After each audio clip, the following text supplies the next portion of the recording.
Dari rekaman kamera CCTV, diketahui dua orang yang mengendarai sepeda motor sengaja mengirim sekarung ular ke kediaman mantan Gubernur Banten, Wahidin Halim, di Jalan Haji Jiran Pinang Kota, Tangerang. Wahidin Halim, pemilik rumah, mengaku kaget menemukan sekarung ular di rumahnya. Pria yang akrab disapa WH ini langsung menyuruh pembantunya untuk membuang ular tersebut. Wahidin Halim, mantan Gubernur Banten, mengatakan kiriman ular ini sebagai bentuk penjagalan politik, dan Wahidin meminta warga untuk mendoakan agar dirinya diberi keselamatan.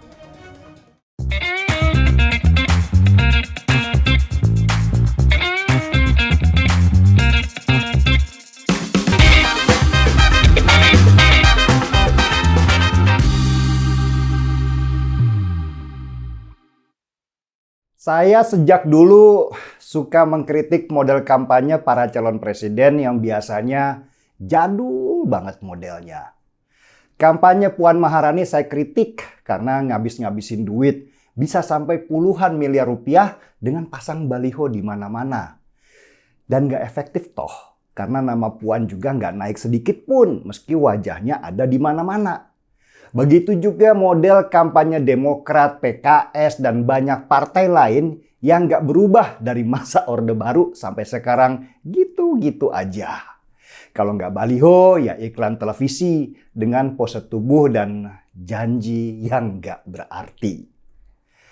Tapi makin kesini, model kampanye juga makin lucu, makin nggak masuk akal, meski biayanya jadi lebih murah. Salah satunya model kampanye Anies Baswedan yang sudah pede mencalonkan diri jadi presiden, meski Partai Nasdem yang mengusungnya nggak cukup suara untuk berdiri sendiri tanpa koalisi. Model kampanye Anies Baswedan ini banyak hoaxnya yang bikin ketawa-ketawa.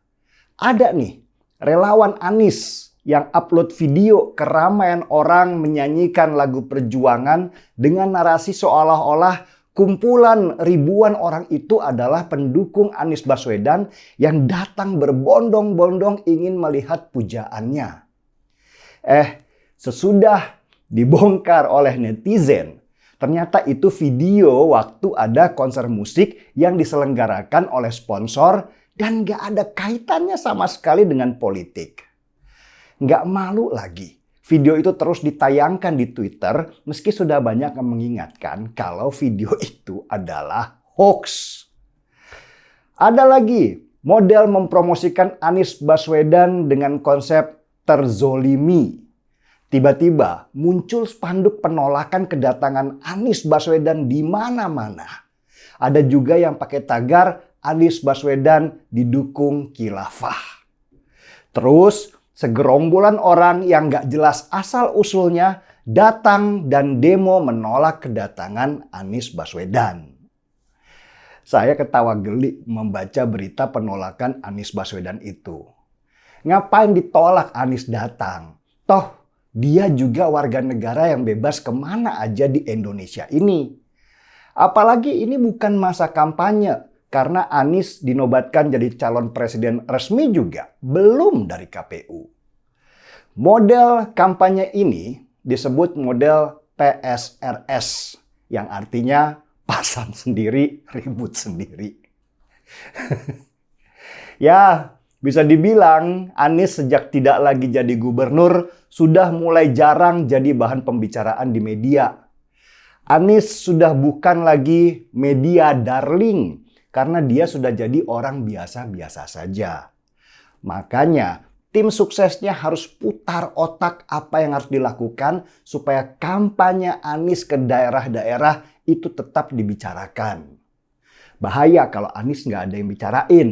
Surveinya juga sudah mulai turun dan kalau ini dibiarin Anies bisa kalah nanti di Pilpres. Karena itu dibuatlah skema seolah-olah ada penolakan terhadap kedatangan Anies.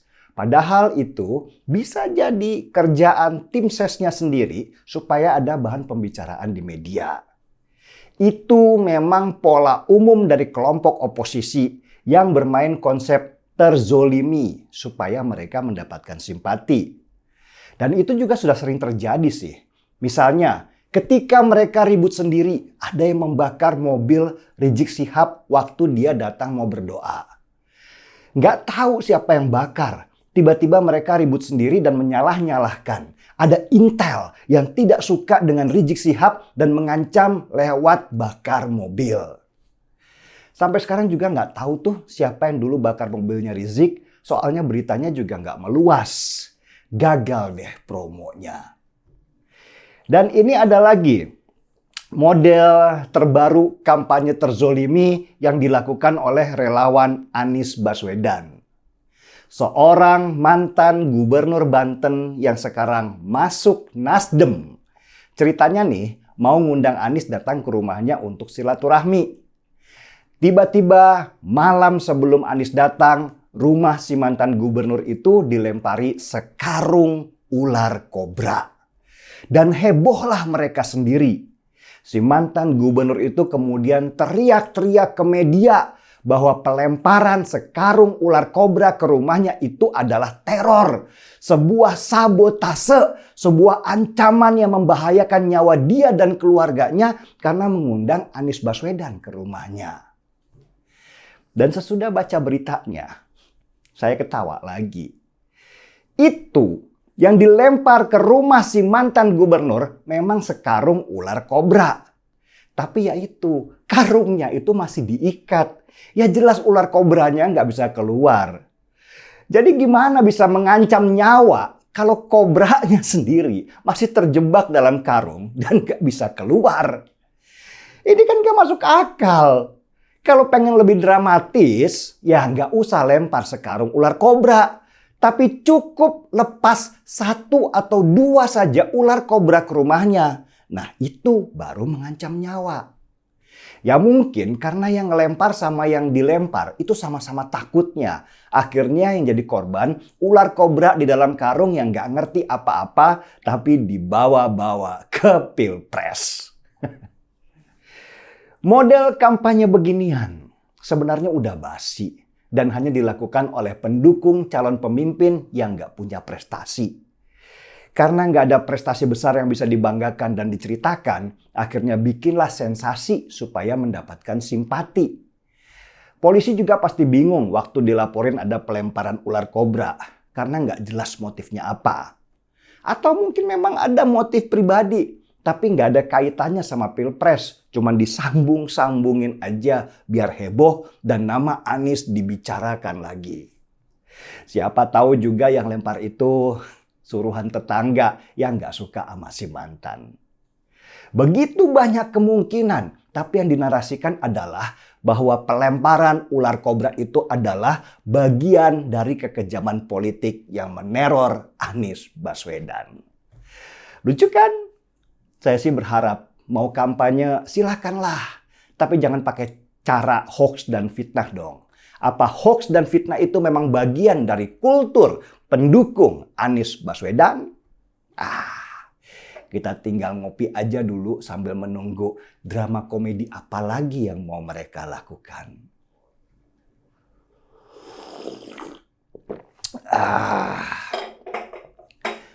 Mari kita bongkar semua. Saya Denny Siregar, kita di acara Timeline.